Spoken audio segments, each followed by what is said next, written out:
कल हमने निर्देशक या रेखिका चिन्ह पढ़ा था, जिसे हम डैश कहते हैं। यह योजक चिन्ह से थोड़ा सा बड़ा होता है और इसका प्रयोग हम कहाँ पे करेंगे ये बताया था मैंने। किसी भी उद्धृत कथन से पहले हम इसका प्रयोग कर सकते हैं। जब हम किसी के बारे में बताते हैं कि जैसे माँ ने ये कहा था, तो इस जगह में हम प्रयोग करेंगे। कभी कभी नाटक, एकांकी, कहानियाँ जब हम लिखते हैं तो उस समय भी हम इसका प्रयोग कहेंगे, क्योंकि यहाँ पे हम किसी के द्वारा बोली गई बात को बोलते हैं। इसके बाद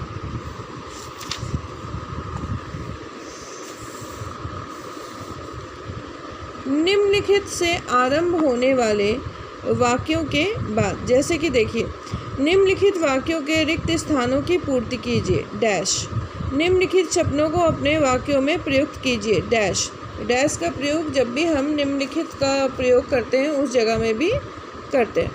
किसी पद या वाक्यांश को स्पष्ट करते समय भी हम डैश का प्रयोग करते हैं। बुद्ध शरण गच्छामि उक्ति का अर्थ है बौद्ध धर्म की शरण में जाए, तो यहाँ पे भी हम इस डैश का प्रयोग करते हैं।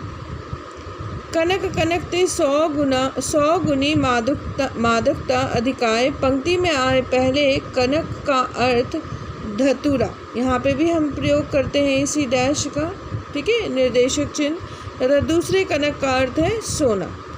किसी उद्धृत अंश को लिखने के बाद तथा लेखक का नाम लिखने से पहले, जैसे कि देखिए, सांप तुम सभ्य तो हुए नहीं अज्ञेय, तो ये लेखक के द्वारा कही गई कथन है। तो इसके बाद, कथन के बाद हम निर्देशक चिन्ह का प्रयोग करते हैं। संत समागम, हरि कथा, तुलसी दुर्लभ दो, तुलसीदास, चिंतामणि, रामचंद्र शुक्ल, तो यहाँ पे हमने निर्देशक चिन्ह का प्रयोग किया है। निश्चित पदों के आगे या पीछे, यह कविता छायावादी कवि जयशंकर प्रसाद डैश की है, यहाँ पे भी आप देख रहे हैं डैश का प्रयोग।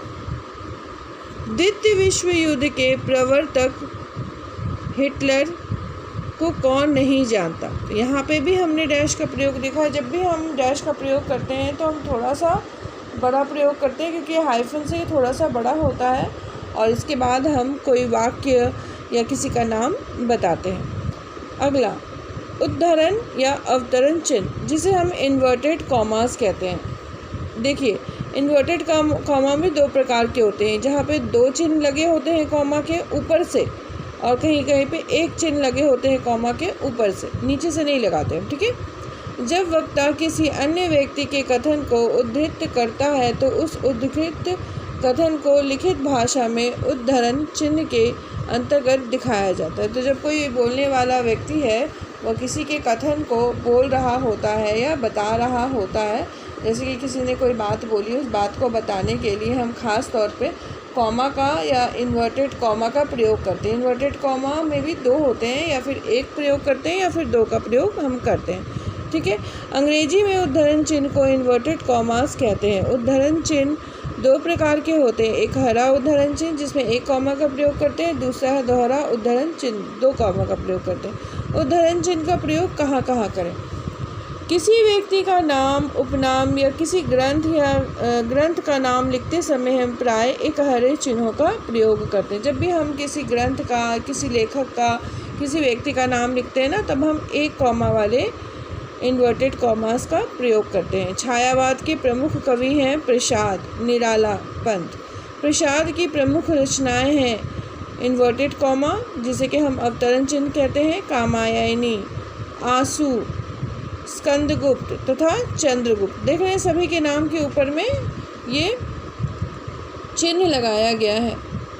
पंडित नेहरू, लाल बहादुर शास्त्री, इंदिरा गांधी, राजीव गांधी आदि सभी भारत के पूर्व प्रधानमंत्रियों के नाम हैं। तो जितने भी प्रधानमंत्री, इनका नाम हमने लिखा, तो क्या किया हमने? अवतरण चिन्ह या उद्धरण चिन्ह का प्रयोग किया है। इन्वर्टेड कॉमा या फिर एक इन्वर्टेड कॉमा होता है, ठीक है। इन्वर्टेड कॉमास का प्रयोग किया, इसमें एक होता है, एक हरा या फिर दो हरा, ठीक है। अगला प्रयोग, किसी अन्य व्यक्ति के कथन को उद्धृत करने के लिए प्राय दोहरे उद्धरण चिन्ह का प्रयोग किया जाता है। जब भी हम किसी के द्वारा कही हुई बात को कहते हैं तो उस बात को हम इस अवतरण चिन्ह के अंदर लिखते हैं। यहाँ पे देख रहे हैं आप इन्वर्टेड कॉमा। एक हरा हमने कहाँ प्रयोग किया था, नाम में प्रयोग किया था, खास नामों के ऊपर हम लगाते हैं, ठीक है। और दोहरा जो है वो किसी खास वाक्य को बताने के लिए हम इसका प्रयोग करते हैं। लाल बहादुर शास्त्री ने नारा दिया था, जय जवान जय किसान। प्रधानाचार्य ने सूचित किया, कल से, उद्धरण चिन्ह यहाँ पे लगा दिया हमने, अवतरण चिन्ह, कल से विद्यालय 1 माह के लिए बंद रहेगा, फिर हमने बंद करके ये उद्धरण चिन्ह लगा दिया। नेताजी ने अपने भाषण में कहा, हमें वोट दो, हम लाएंगे खुशहाली। यहाँ पे उनकी कही हुई बात को हमने उद्धरण चिन्ह के अंदर लिख दिया। अगला विवरण चिन्ह कोलोन प्लस डैश, तो 2 बिंदु दे करके हम एक डैश लगाते हैं, जिसे हम क्या कहते हैं, विवरण चिन्ह। विवरण चिन्ह तथा निर्देशक चिन्ह का प्रकार लगभग समान है, तो दोनों का प्रकार जो होता है, फंक्शन जो होता है वो एक समान होता है, क्योंकि इसका प्रयोग भी निर्देशक चिन्ह की तरह वाक्यांश के बारे में कोई सूचना, निर्देश या विवरण आदि देने के लिए ही किया जाता है। आजकल विवरण चिन्ह के स्थान पर निर्देशक चिन्ह का ही प्रचलन दिखाई देता है। तो आजकल बहुत से लोग इस चिन्ह का प्रयोग नहीं करते हैं और इसकी जगह में सिर्फ निर्देशक चिन्ह यानी डैश का प्रयोग कर लेते हैं।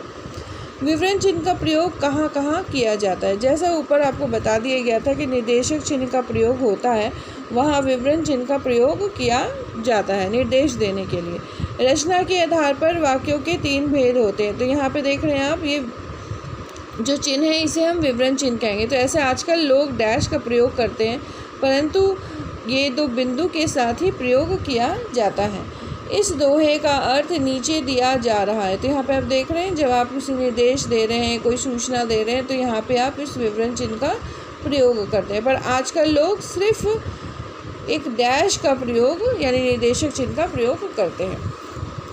अगला कोष्टक, ब्रैकेट, तो ब्रैकेट किस तरह के होते हैं आप देख लीजिए, एक सिंपल है, एक थोड़ा सा डिज़ाइन है और एक लंबा ब्रैकेट, ठीक है। कोष्टक या ब्रैकेट्स 3 प्रकार के होते हैं। इनका अधिकांश प्रयोग गणित में ही होता है। भाषा में इनका प्रयोग उन बातों के लिए किया जाता है जिनको वक्ता ने अपने वक्तव्य में कम महत्व दिया है। इसके अलावा किसी विशिष्ट जानकारी के लिए भी कोष्टक यानी ब्रैकेट का प्रयोग हम कर लेते हैं। तो कोष्टक का प्रयोग कहाँ कहाँ करें?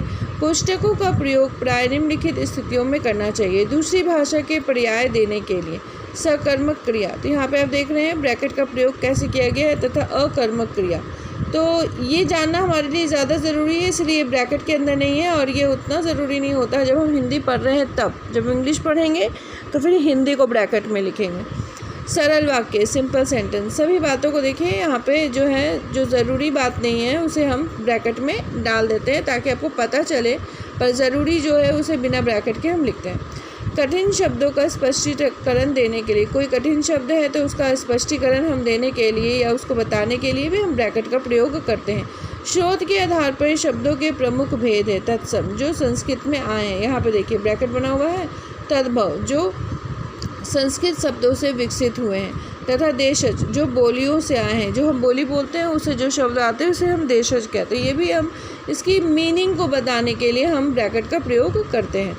पर्यायवाची, समानार्थी शब्दों के अर्थ लगभग समान होते हैं। तो पर्यायवाची तो हम जानते हैं, समानार्थी ये इससे मिलता जुलता शब्द है या इसका अर्थ है, इसीलिए हम इसे ब्रैकेट में लिख के बताते हैं। विकल्प दिखाने के लिए भी हम ब्रैकेट का प्रयोग करते हैं। कभी कभी कोई शब्द कोष्ठक में विकल्प दिखाने के लिए दिखाया जाता है, जैसे वाक्य सांचे को दिखाते समय कर्म को कोष्ठक में हम दिखाते हैं, जैसे कि वाक्य कर्ता, कर्म, क्रिया। तो जब हम किसी वाक्य के बारे में बता रहे हैं तो हम कर्म को क्या करते हैं, ब्रैकेट में बताते हैं। इसका अर्थ है कि वाक्य में कर्ता तथा क्रिया तो अनिवार्य घटक है ही। यदि क्रिया अकर्मक है तो कर्म नहीं आएगा, और यदि क्रिया सकर्मक है तो कर्म का प्रयोग हम करते हैं। तो इस तरह से हम इसे हम ब्रैकेट में लिखते हैं। तो कर्म की वैकल्पिक स्थिति का पता उसके कोष्ठक में होने से पता चल रहा है। तो ये है भी और नहीं भी, कहीं कहीं पे कर्म का प्रयोग होता है, नहीं होता है, तो इसे हम क्या करते हैं, ब्रैकेट में दिखाते हैं। क्रम सूचक अक्षरों या अंकों के साथ, जैसे जब भी हम एक क्रम बनाते हैं, सीरीज़ वाइज लिखते हैं, जैसे क ख ग घ या 1 2 3, तो तो हम उसे क्या करते हैं, ब्रैकेट में डाल देते हैं। तो ब्रैकेट का प्रयोग अधिकांशतः हमने देखा है कि गणित भाषा में होता है, और हिंदी में भी इसका प्रयोग कुछ खास जगहों में ही होता है, जहाँ पे मीनिंग बताने के लिए दूसरी भाषा में मीनिंग बता रहे तो इसका प्रयोग करते हैं, या कर्म है तो बताने के लिए हम इसका प्रयोग करते हैं, या क्रम सूचक या फिर गिनती बताने के लिए हम इसका प्रयोग करते हैं। ठीक है, तो ये कुछ चिन्ह थे जो आज मैंने आपको करा दिए। बाकी के जो चिन्ह बचे वो अगले वीडियो में।